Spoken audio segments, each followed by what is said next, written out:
Muy buenas noches. Estamos llevando hasta sus hogares en vista de los acontecimientos que están a nuestro alrededor, tomando una forma cada vez más severa, triste, patética y dramática ante el desalojamiento de miles de familias en el Estado de Israel, de la Franja de Gaza. Tenemos nosotros como cristianos que preguntarnos qué relevancia tienen estos acontecimientos a la luz de la Biblia. Esto ha despertado un tema de discusión, de paneles de diferentes conferencistas, y estamos escuchando barbaridades históricas con una ignorancia tremenda del trasfondo que existe teológico, arqueológico, geográfico e histórico de la Biblia. Y muchas personas están creyendo que lo que está sucediendo, bueno, pues es algo que va a beneficiar al mundo, que ya va a haber un poco más de paz en el Medio Oriente, que al formarse un Estado palestino ya puede haber más tranquilidad y que con este desalojo los judíos van cada día más a arrinconarse hasta que llegue el momento en que los palestinos les quiten la ciudad de Jerusalén. Así pues, vamos a iniciar una miniserie en esta tarde titulada ¿De quién es la tierra de Israel? Aparentemente parece una redundancia al decir de quién es la tierra de Israel, ¿verdad? Pues es de Israel, pero con la única diferencia que cuando hablamos de Israel, este nombre le fue cambiado por un emperador romano porque su esposa se llamaba la Palestina, y entonces le adjudicaron este nombre de origen griego. Y la historia o los historiadores hablan de la tierra de la Palestina precisamente para suprimir el nombre que Dios, el Dios de la Biblia, le dio a esta tierra como el nombre de la tierra de Israel. Entonces vamos pues a ver en el libro de Romanos como una introducción y descubrir que aun cuando lo que estamos viendo, y muchos cristianos dicen, es que los judíos ya no son el pueblo de Dios, y ya no hay judío, ni griego, ni gentil, y esto es absolutamente una verdad, Dios no ha dejado de tratar con la nación de Israel como nación políticamente, porque aun cuando los judíos ya no son el pueblo escogido de Dios actualmente, sino que ahora somos de todas las nacionalidades, y ahora tanto judíos como italianos, mexicanos y americanos formamos el cuerpo de Jesucristo y estamos injertados en el cuerpo de Jesucristo, y por eso somos hermanos, aun cuando muchos cristianos quieren judaizarse y volverse judíos y ponerse la kipá y actuar con judíos, como judíos, ir al Shabbat, etcétera, etcétera, cosas que son irrelevantes a la luz del nuevo pacto. Entonces toda esta confusión que existe es precisamente por no conocer las Sagradas Escrituras profunda y a fondo, para que podamos nosotros dilucidar en esta tarde y a través de estas conferencias traer un poco de luz al pueblo de Dios. En el libro de Romanos capítulo 9, 10 y 11 se dedican 3 capítulos del Nuevo Testamento para poder asegurarnos a los cristianos de que Dios no ha terminado con los judíos. Repito, están, podríamos decir, como en la banca, o sea, no tienen una participación ya como el sacerdocio y el pueblo, y la bendición que originalmente Dios dispuso para que ellos fueran al mundo entero, ahora ya es la iglesia la que se ha encargado de poder llevar al mundo el evangelio, y la iglesia está formada de todas las nacionalidades. Entonces no importa que tú seas judío en esta tarde que me escuchas, o mexicano, italiano, si eres cristiano, formas parte de la ciudadanía del cielo. Formas parte del cuerpo de Cristo. No importa el color de tu piel, el color de tus ojos, tu estrato social, etcétera, etcétera. Ahora no somos absolutamente nada más que en Jesucristo. El que está en Cristo, nueva criatura es. Entonces lo importante ya no es decir, me quiero hacer judío o no soy judío, porque la Biblia dice que esto ya no tiene relevancia a la luz del nuevo pacto.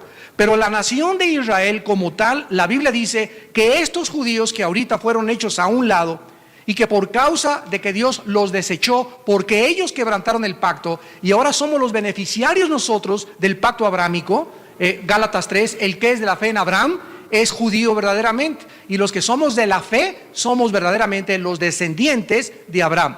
Aun cuando nosotros estamos ahorita recibiendo el beneficio de las promesas de Dios a través de Abraham, nuestro padre, porque en Cristo Él es la semilla a través de la cual nosotros recibimos las bendiciones de Dios, Dios cuando regrese en su segunda venida, cuando Cristo venga, dice Romanos 11, versículo 25 al 27, no quiero, hermanos, que ignoren este misterio. O sea, es un misterio el que Dios los tenga a los judíos actualmente detrás de las cortinas.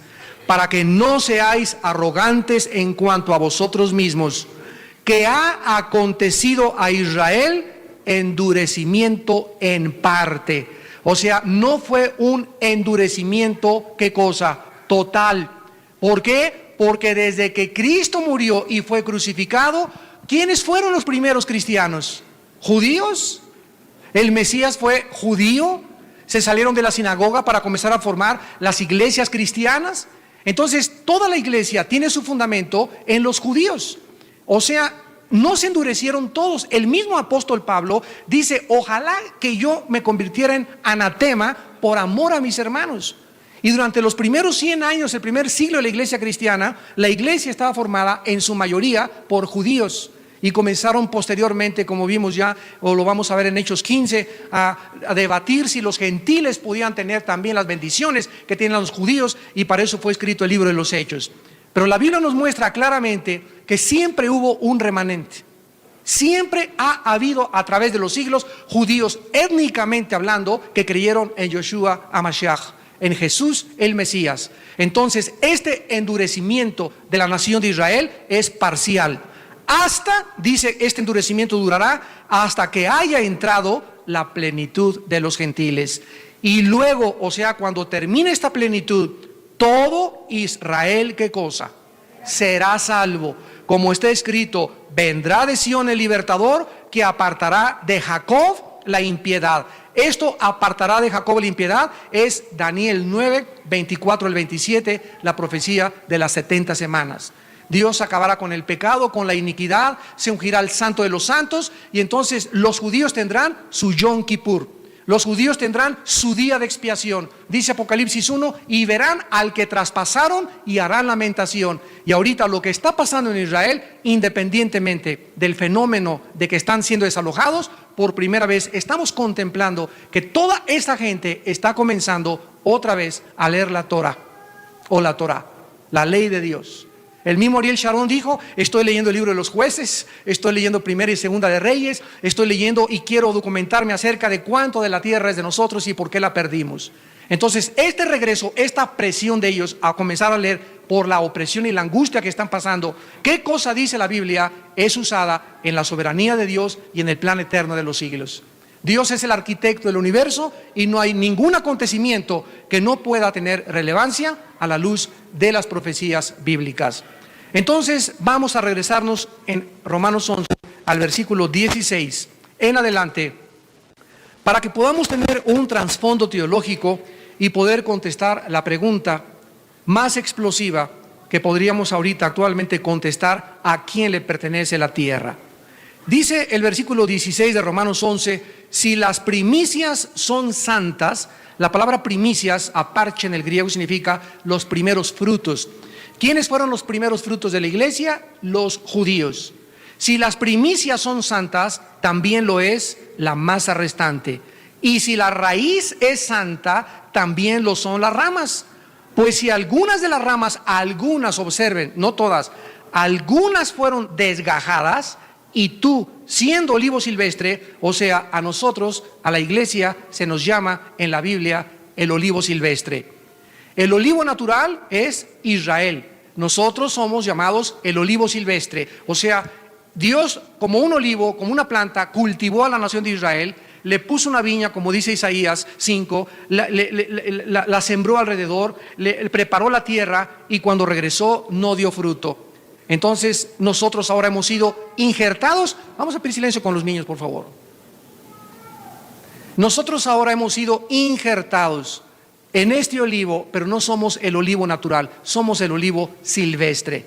Y dice la Biblia: si tú, siendo olivo silvestre, has sido injertado en el lugar de ellas y has sido hecho participante de la raíz y de la rica savia del olivo, o sea, todo lo que fluye por el olivo y la savia, ¿qué cosa es? La vida del Mesías. Y al ser injertados nosotros en el olivo, estamos participando de la savia, de las bendiciones del patriarca Abraham, Isaac y Jacob. Todas estas bendiciones, nosotros las estamos, por estar injertados ahí, estamos participando de esta bendición profundísima y privilegiada por pertenecer ahora en el olivo, que era Israel. Y dice el versículo 18, no te jactes contra las ramas. Y si te jactas, sabe que no sustentas tú a la raíz, sino la raíz a ti. O sea, ¿qué es lo que nos mantiene vivos y qué es lo que nos mantiene cerca de Dios? Cristo lo explicó en Juan 15. Yo soy la vid verdadera, ustedes son los pámpanos, las ramas. Una rama en un árbol no puede permanecer mientras no esté unida al árbol. ¿Por qué? Porque la rama no produce la savia, sino que la savia la produce la raíz y es como una sangre del árbol que sube por el tronco y que se desparrama por las ramas, y mientras la rama esté injertada al árbol, ¿qué cosa es el fruto? Es la acumulación de la savia que tiene su origen en la raíz. Entonces, mientras nosotros permanezcamos unidos a Cristo, nosotros no somos la vida, nosotros no somos la verdad, nosotros no somos la luz. Cristo dentro de nosotros es la luz, Cristo dentro de nosotros es la verdad, Cristo entre nosotros nos ha sido hecho sabiduría, redención y poder de Dios. Cristo fuera de nosotros nos quedamos absolutamente vacíos, porque dentro de nosotros no hay más que un corazón perverso y engañoso. Así que si yo tengo algo bueno en mi vida, lo único bueno que tengo en mi vida es la vida de Jesús. Porque la carne para nada aprovecha, el Espíritu es el que da vida. Entonces nosotros tenemos que permanecer en Cristo para que podamos nosotros tener fuerza, para que yo tenga sabiduría, para que tenga esperanza, para que tenga propósito en mi vida, para que mi vida tenga sentido. Me alejo de la Biblia, que es donde está la savia, la vida de Jesús. Me alejo del poder de Dios. Ya no leo la Biblia, ya no oro, ya ando con amigos que no son cristianos, amigas que no son cristianas, e inmediatamente notamos que nos comenzamos a marchitar.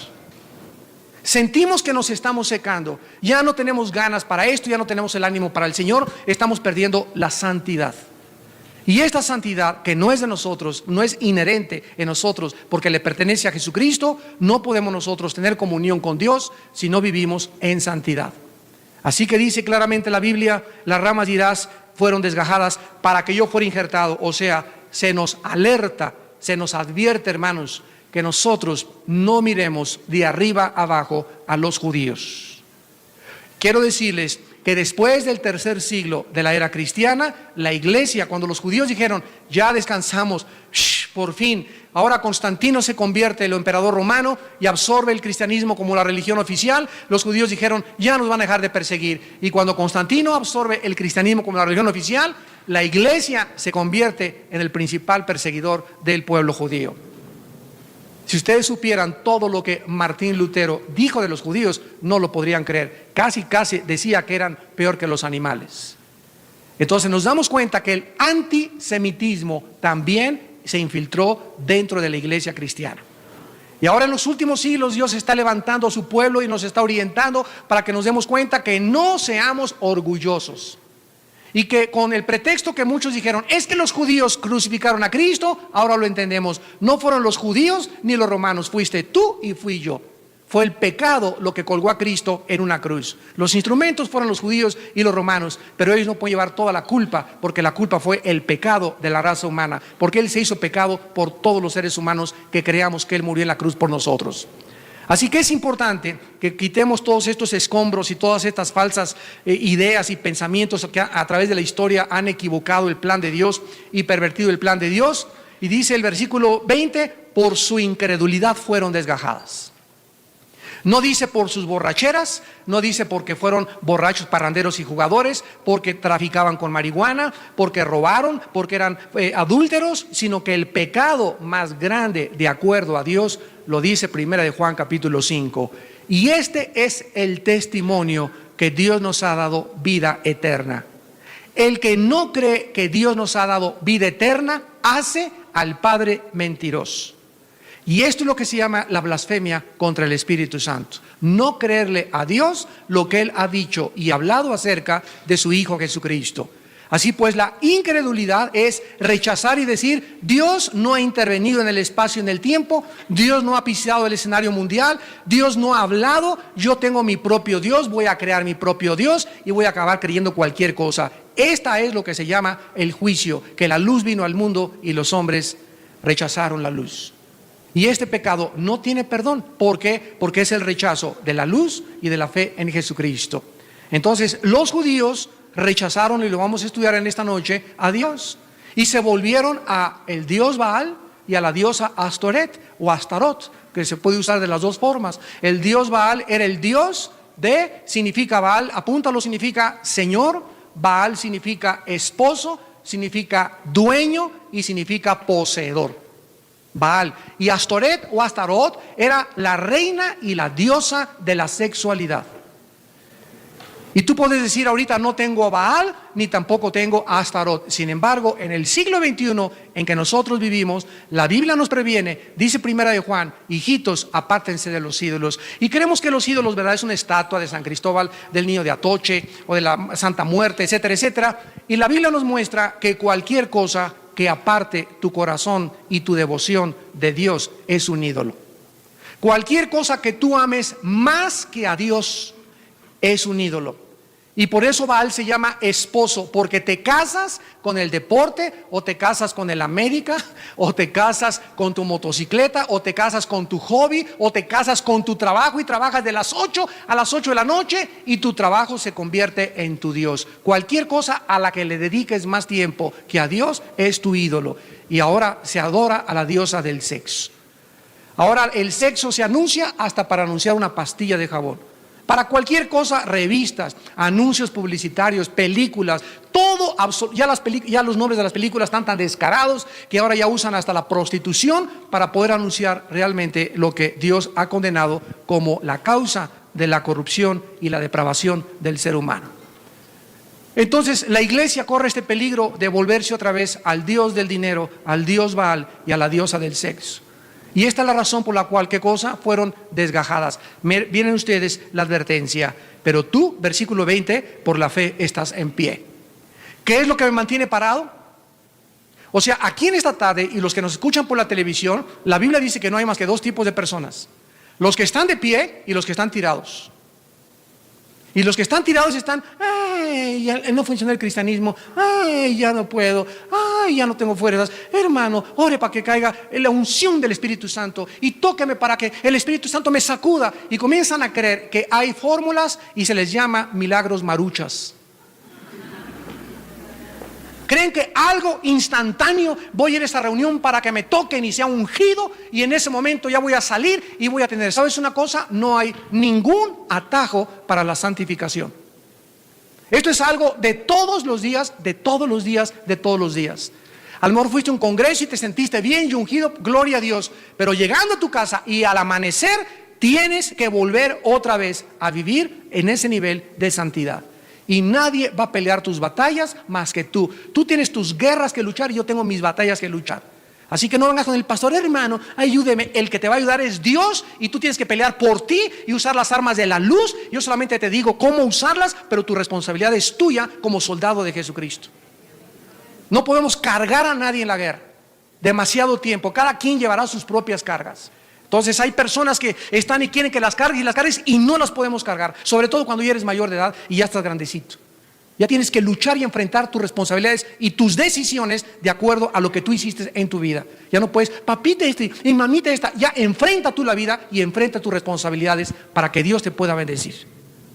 Nosotros por la fe estamos firmes. Lo único que nos mantiene de fe es seguir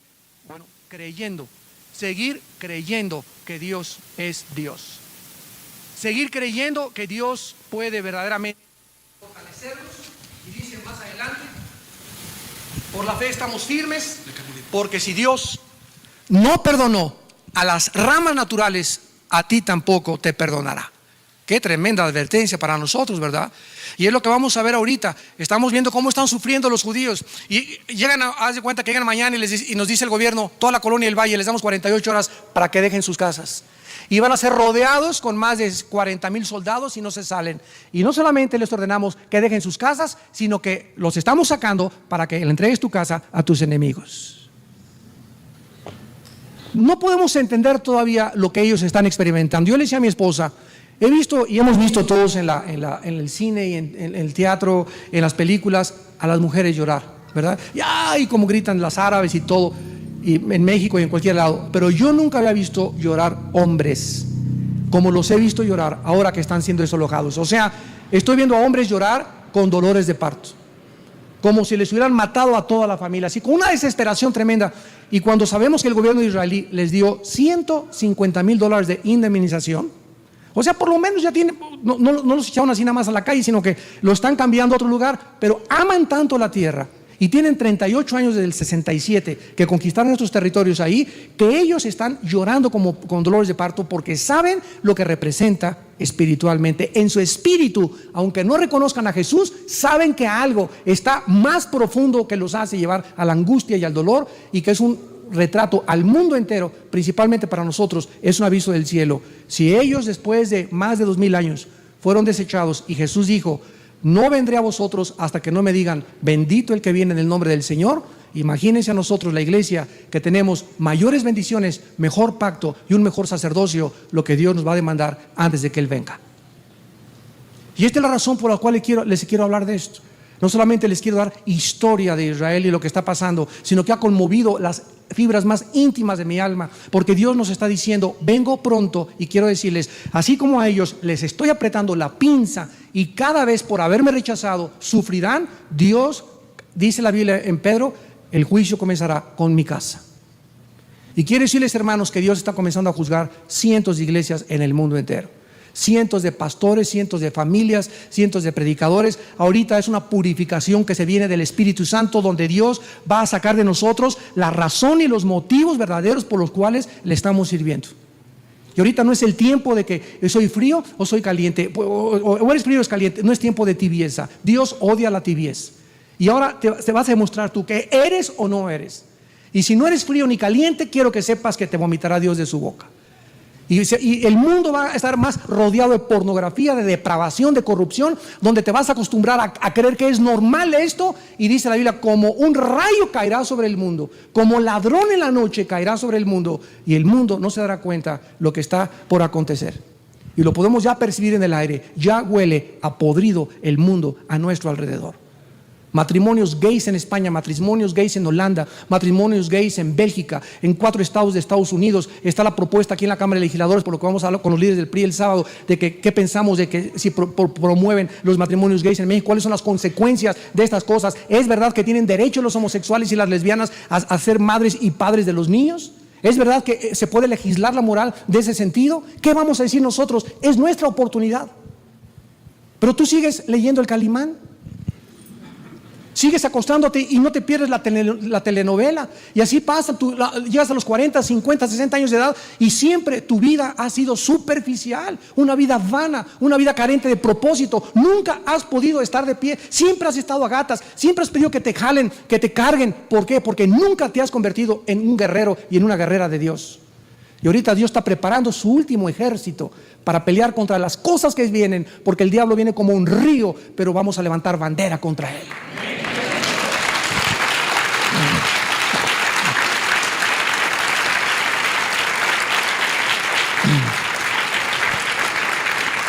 Actualmente estamos contemplando la forma como más de 1,700 familias están siendo desalojadas de sus viviendas en la Franja de Gaza, en un territorio que desde la Guerra de los 6 días, en junio del 67, Moshe Dayan, que encabezaba en aquel tiempo la defensa, porque desde que llegaron los judíos el 14 de mayo de 1948 a la tierra de Israel, nunca han sido ellos los agresores. Esto es muy importante y jamás lo mencionan en la televisión. Siempre han sido los agredidos. Al otro día, el 15 de mayo del 48, se levantaron 4 naciones árabes y los atacaron y fracasaron. Cuando los judíos llegaron en 1948 a la tierra de Israel, de todo el mundo, después de que la Liga de las Naciones vio lo que Hitler había hecho y de qué forma era un pueblo que no tenía identidad, que no tenía una tierra, que no podía apelar a una corte de justicia internacional en La Haya, porque no tenían un lugar donde decir, bueno, ¿de qué nacionalidad somos? Votaron 33 contra 13 en contra a que regresaran a su tierra, y se estableció y se cumplió la Biblia, Isaías 66, Mateo 24, cientos de profecías del regreso de los judíos a su tierra. En ese momento, la tierra de Israel estaba poblada por muchos árabes. Síganme con mucho cuidado, estaba poblada por muchos árabes.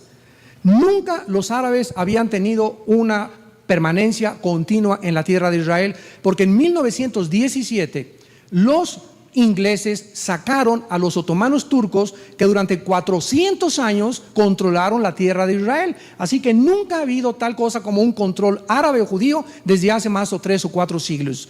Entonces llegan los ingleses y son sacados los ingleses y se les devuelve a los judíos la tierra. Pero los árabes que estaban viviendo ahí los expulsaron para que entraran los judíos.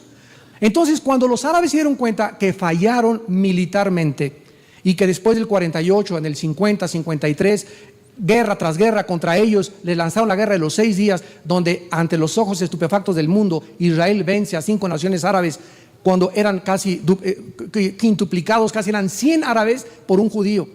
Y tomando sus aviones F-16, los pilotos judíos arrasaron con todos los aeropuertos egipcios, con los de Jordania, con los de Siria, y hicieron algo que el mundo todavía en los libros de la milicia dicen que es un milagro, la guerra de los 6 días, porque la ley de las probabilidades no tenían más que una probabilidad en contra de 10 a la 10ª potencia de salir vivos, que significa casi una imposibilidad.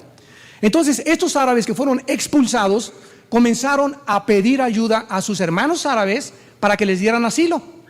Y los árabes hicieron esto: no les vamos a permitir a estos árabes expulsados, sino que les vamos a decir que se conviertan en mártires.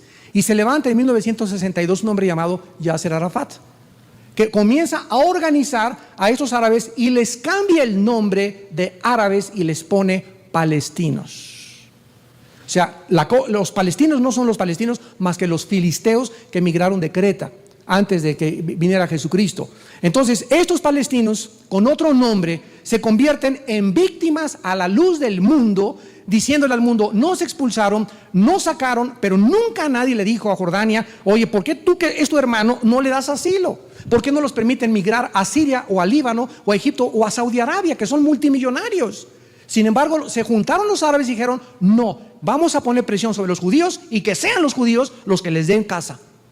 Y no quisieron hacer esto. Entonces comenzó lo que se conoce como la intifada y la persecución en contra de los judíos y los ataques terroristas, donde los judíos dijeron: no nos sacan. ¿Por qué? Porque nosotros ganamos la tierra. La declaración Balfour que hizo Inglaterra para decir que podíamos regresar, y en el Tratado de Versalles acordó que nosotros podíamos permanecer en la tierra de Israel. Además, las Naciones Unidas se las otorgaron en 1948. O sea que política, diplomática y legalmente les pertenecía a la tierra.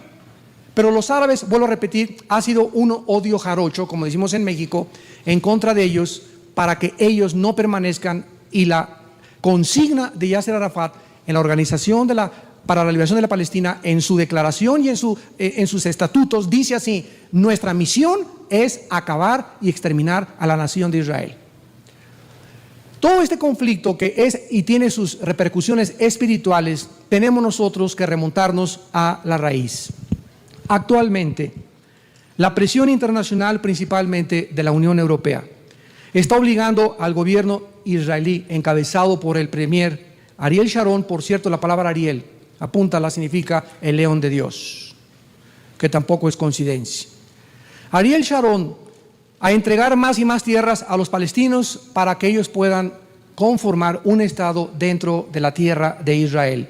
La negación de Sharon ante la Unión Europea, o sea, si Sharon hubiera dicho: no entregamos la Franja de Gaza, hubiera inmediatamente creado una guerra total, donde las naciones árabes se vendrían contra los judíos.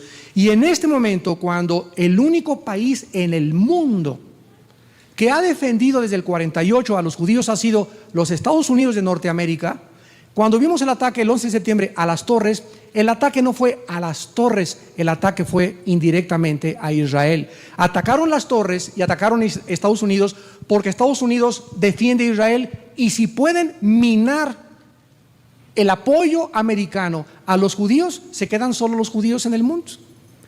Y entonces se cumplen ya las profecías de Joel capítulo 3, Ezequiel capítulo 38 y 39, Zacarías 12, Zacarías capítulo 14, Isaías 65, etcétera, etcétera. Todos los profetas hablan de que se vendrán todas las naciones contra Israel. Y será Israel como una piedra pesada en la que Dios usará para que se encienda en Israel la mecha de la tercera guerra mundial, que se conoce con el nombre de la batalla del Armagedón. Entonces vemos nosotros que tenemos que contestar estas preguntas. En primer lugar, ¿es realmente verdad que si se les entrega más tierras a los palestinos, van a cesar ya las guerras? Número 2, ¿es verdad que la negociación que se inició hace años en Oslo y después se pasó a Madrid y después se celebró con un abrazo entre el extinto Yitzhak Rabin y Arafat en medio del presidente Clinton, es verdad que si los judíos dan tierra a cambio de paz, los van a dejar de molestar? ¿Por qué los palestinos no solamente acaban de declarar ayer Abu Hamas, el presidente que se quedó en lugar de Yasser Arafat, acaba de decir, es que no nos vamos a conformar con la Franja de Gaza, queremos ahora Cisjordania y la ciudad de Jerusalén? ¿Quién tiene la razón? ¿A quién verdaderamente le pertenecen estas tierras? ¿Cesarán estas guerras y estos ataques terroristas contra Israel si los judíos siguen accediendo y siguen entregando más y más tierras hasta verse literalmente rodeados de sus enemigos? ¿Podrá acabar esto la hostilidad? Vean ustedes los comentaristas en la televisión las barbaridades que dicen. No, es que es un buen programa porque ahora sí ya va a haber paz, esto va a acceder a que se facilite el camino de la paz, etcétera, etcétera, pero ellos no saben que precisamente está profetizado en la Biblia que esta presión sobre Israel los hará a los judíos recurrir a lo que Moshe Dayan le llamó la Operación Sansón. ¿Recuerdan ustedes a ese personaje y ese carácter que todos los niños conocen como Sansón en la Biblia, que es un carácter real? ¿Qué le pasó a Sansón? Sansón era un hombre que el Espíritu Santo entró a su vida para una misión, acabar con los filisteos. ¿Quiénes eran los filisteos? Todos los que habitaban la Franja de Gaza. Los que ahorita se encuentran apoderándose de la Franja de Gaza. Y después se les cambió el nombre a palestinos, vuelvo a repetir. Pero los filisteos fueron una tribu que emigró del mar Mediterráneo y llegó y se convirtió en enemigos de Israel. Y Sansón no acabó con ellos por la sensualidad que él tuvo. Abortó Sansón su misión en la vida.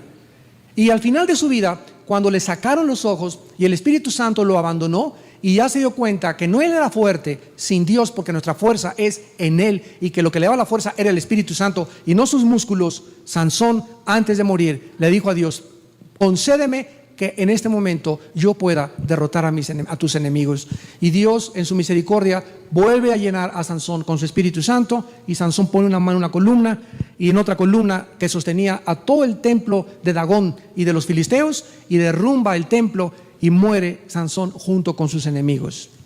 Así acaba el libro de los jueces en la historia de Sansón. Y la operación Sansón es la siguiente de los militares judíos: si nos atacan con armas nucleares, vamos nosotros a morir con ellos.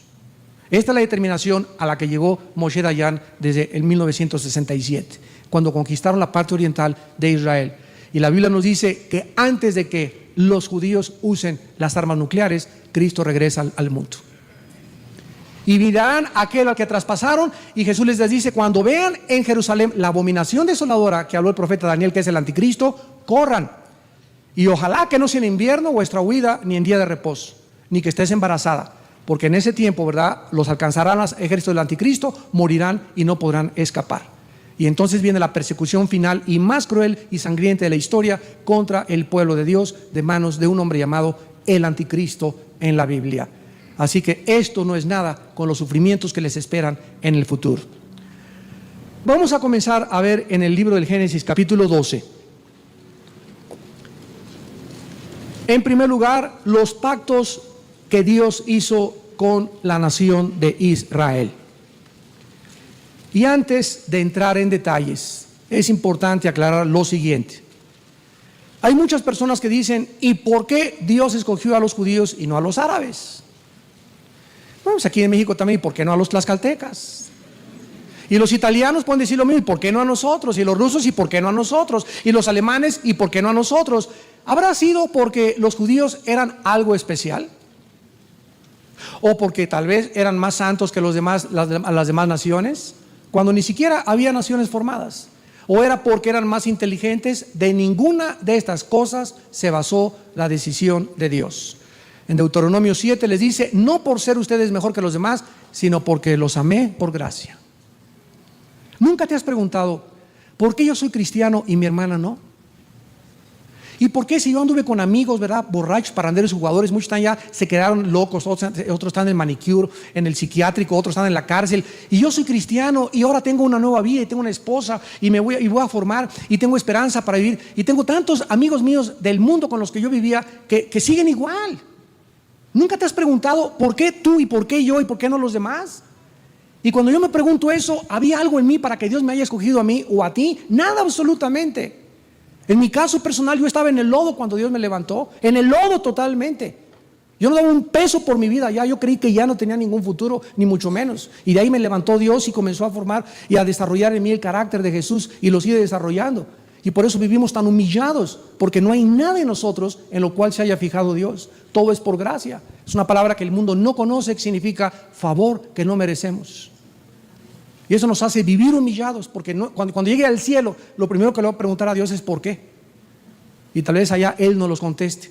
Entonces, Dios escoge, y vamos a olvidarnos de que porque eran judíos, árabes, italianos. La cuestión es que Dios escoge a un grupo, síganme con cuidado, étnico, en una región geográfica que es la más pequeña del mundo. Si ven a Israel, compara a Israel con el territorio que tienen los árabes. Compáralo nada más, para que te des cuenta que es un puntito en contra todo aquello que tiene. Y es el único lugar donde no hay petróleo o no han encontrado petróleo, y todas las demás naciones multimillonarias alrededor de ellos.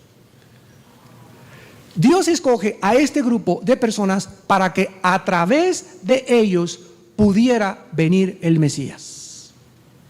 Y demostrar en la Biblia las líneas genealógicas.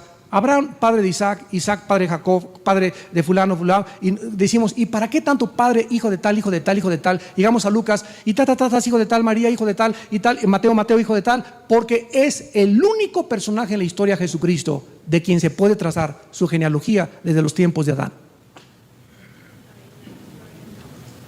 Pero si no hubiera habido un grupo étnico a través del cual corriera todo este hilo, a través de los judíos, y pudiéramos ver que desde Noé, Abraham, Salomón, David, corre todo por todos lados y se cumple en el Mesías no hubiera tenido las credenciales de decir soy descendiente del rey David y del pacto de David con Salomón. Entonces es increíble que yo pueda buscar en mi árbol genealógico, vamos a España o Italia, donde tenemos casi todos los mexicanos nuestra ascendencia, a ver de dónde desciendo yo, y voy a averiguar quién fue mi tatarabuela. Y llegamos hasta la quinta, sexta generación, pero de Cristo es el único ser humano que podemos trazar en la Biblia su generación desde los tiempos de Adán.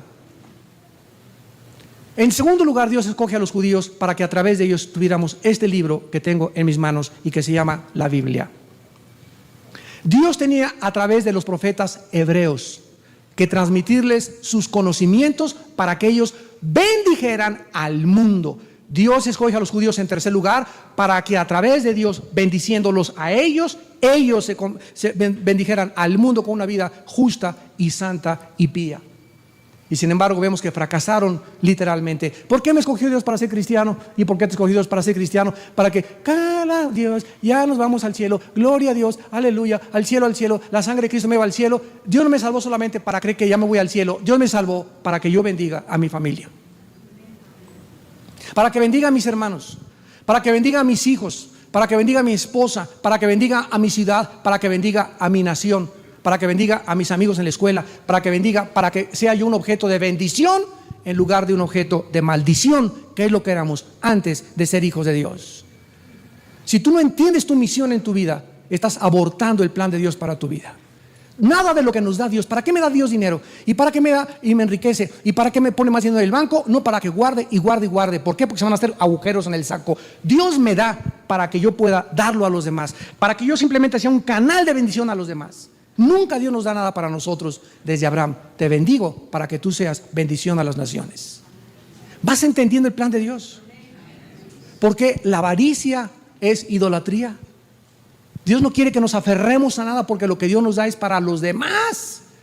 Pero cuando guardas de más es cuando conviertes tu corazón en incrédulo y cuando comienzas a levantar a Dios, a hacerlo a un lado y levantar el Dios del dinero en su lugar. Los judíos fueron escogidos en cuarto lugar para que a través de ellos se cumplieran el 85% de las profecías bíblicas. Y cuando el mundo ve que la Biblia miles de años antes del 48 hablaba que los judíos iban a regresar y fundar el Estado y nadie los iba a volver a sacar, comenzaron muchas personas, caray, la Biblia tiene razón.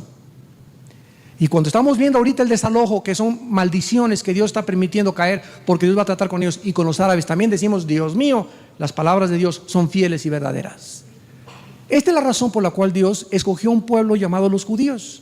Y por lo cual cuando ellos abortaron su llamado, Dios los desechó.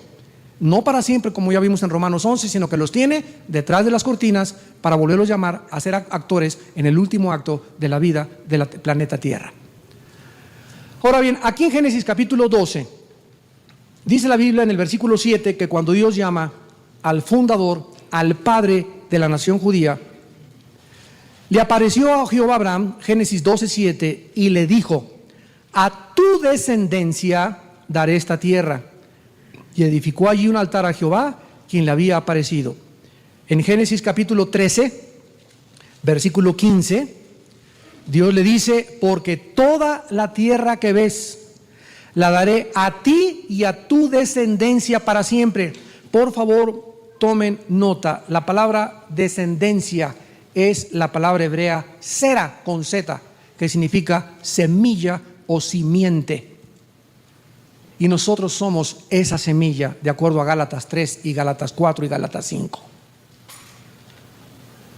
Génesis 17, versículo 8. Y te daré a ti y a tu semilla o a tu descendencia después de ti la tierra en que moras, toda la tierra de Canaán, heredad perpetua, y seré el Dios de ellos. En respuesta, cuando Abraham le dijo: ¿cómo que nada más a mí y a Ismael? ¿Se acuerdan quién fue Ismael? Ismael es el hijo ilegítimo que Abraham tuvo con una de sus mucamas o con una de sus sirvientas llamada Agar. Y cuando nació Ismael es porque Abraham se adelantó al plan de Dios al ver que se tardaba el nacimiento de Isaac. Entonces Abraham amaba a su primogénito, a Ismael. Y cuando Dios le dice eso, ¿verdad? Dios le contesta respecto a Ismael en Génesis capítulo 17 y le dice del 18 al 21, es que hermanos, esto es precioso. Todo esto nos hace entender lo que está pasando ahorita en el Medio Oriente.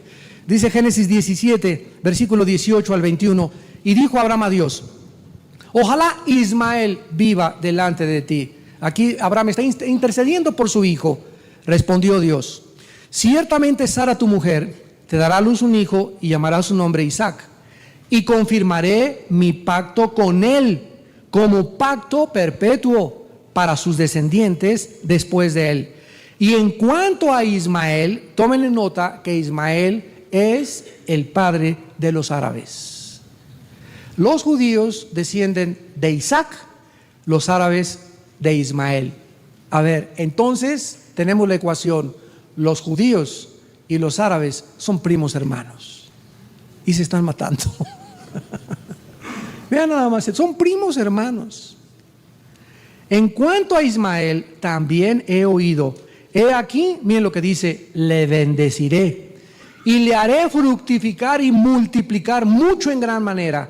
12 príncipes engendrará y haré de él una gran nación. Como nosotros sabemos, las naciones más ricas del mundo actualmente y el mayores yacimientos petrolíferos en el mundo se encuentran debajo de Saudi Arabia, Irak e Irán. Así que las naciones más ricas del mundo son las naciones árabes. Aquí está en la palabra: haré una gran nación, mas yo estableceré mi pacto con Isaac, el que Sara te dará luz por el tiempo en el año en que viene. Vemos pues nosotros, ¿verdad?, que en respuesta a la petición, Dios le dice que su pacto no es negociable.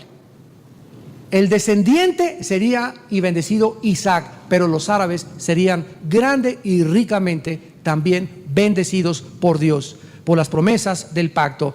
Y para enfatizar esta promesa, en Génesis 26, cuando nace Isaac, estaba platicando con Jacob y se encuentra Dios con Isaac y Jacob para confirmarles lo que se conoce como el pacto abrámico. Dice Génesis 26, versículos del 1 al 3. Hubo grande hambre en la tierra además de la primera hambre que hubo en los días de Abraham. Y se fue Isaac a Abimelech, rey de los filisteos, en Gerar. Y se le apareció Jehová y le dijo: no desciendas a Egipto. Habita en la tierra que yo te diré, habita como forastero en esta tierra y estaré contigo. Y te bendeciré, porque a ti, ¿a quién le está hablando? A Isaac. A ti y a tu descendencia daré todas estas tierras. Confirmaré el juramento que hice a Abraham tu padre. Vemos pues nosotros otra vez en Génesis 28, versículo 10, que entonces salió Jacob de Beerseba y se fue a Harán. Y en el versículo 13 Dios le dice a Jacob: Jehová estaba en lo alto de ella y le dijo: yo soy Jehová, el Dios de Abraham tu padre y el Dios de Isaac. La tierra en que estás acostado te la daré a ti y a tu descendencia. Claramente Dios le confirma y le promete la tierra. ¿A quiénes? A los judíos. En las próximas clases vamos a ver las proposiciones básicas tanto de los judíos como de los árabes, para que ellos tengan una base de por qué reclaman la tierra a los dos.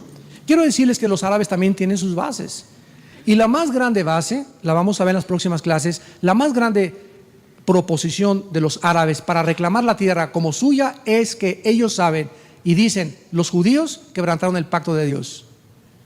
Y lo vamos a ver que esto es lo que está pasando, y cuando los judíos quebrantaron el pacto de Dios, perdieron el derecho a vivir en Israel.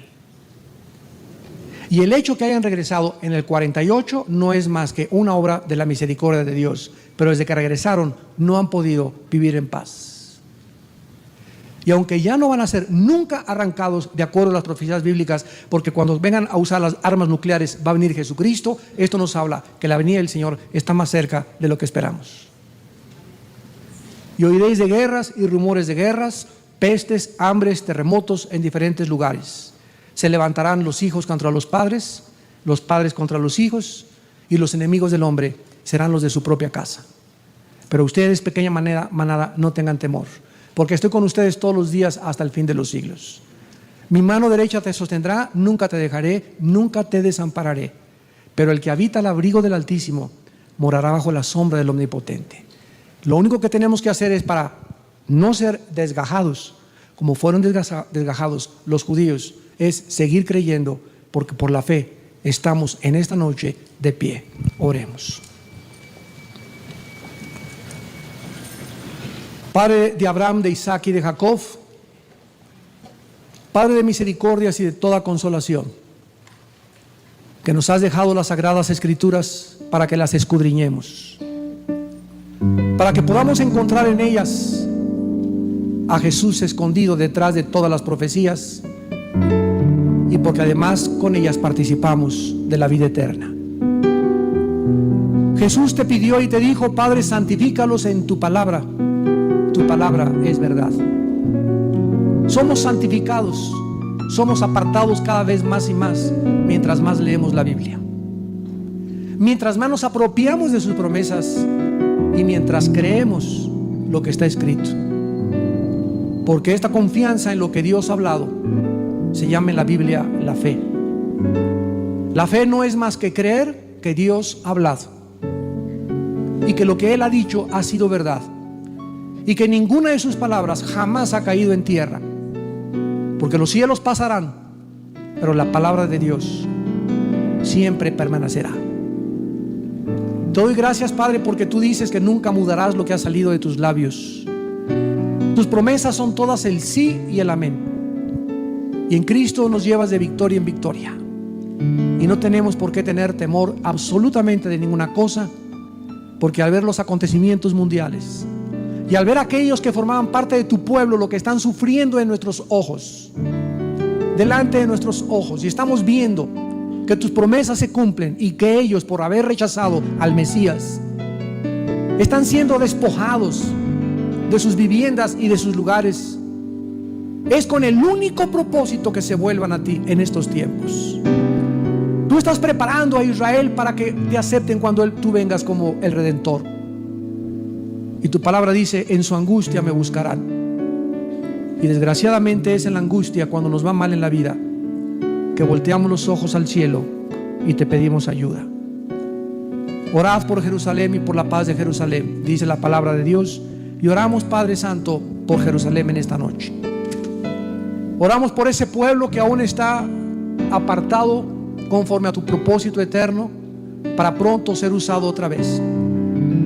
Y veremos a 144,000 judíos como los primeros frutos de este gran avivamiento en Israel, predicando el evangelio al mundo entero antes de tu venida. Veremos miles de ellos que vendrán a conocer a Jesús el Mesías, y te pedimos que nos des a nosotros compasión por ellos, y oramos por la paz de Jerusalén. En esta noche tal vez haya alguna persona, ustedes que nos ven a través de la televisión, que aún no tienen este pacto con Dios. Un pacto que en una cruz el Hijo de Dios con su sangre misma lo selló, y se llama el nuevo pacto. El nuevo pacto que Dios ya no hizo con su pueblo, sino que lo hizo ahora con aquellas personas que le aceptaran como el Mesías de Dios. ¿Y qué te pide Dios en esta noche? Que te arrepientas de tus pecados, que creas que Jesús, su Hijo en la cruz, el Mesías prometido, pagó con su sangre por tus pecados y mis pecados, y que tú le recibas en esta noche en tu corazón como tu Señor y tu Salvador. ¿Qué tengo que hacer? Me preguntarás, para invitar a Cristo esta noche o en este momento a mi vida. Ahí desde donde nos estés escuchando, dile estas palabras: Señor mío y Dios mío, te he oído en esta noche a través de la Biblia y creo que tú eres el único Salvador. Creo que tu Hijo Jesucristo resucitó de los muertos a los 3 días, y creo que Él con su sangre pagó por mis pecados. Te pido, Hijo de Dios Altísimo, que entres a mi corazón en este instante como mi Dios y mi Salvador. Te pido perdón por mis pecados, y en estos tiempos tan difíciles en que estoy viviendo, hazme una luz, hazme una antorcha. Permíteme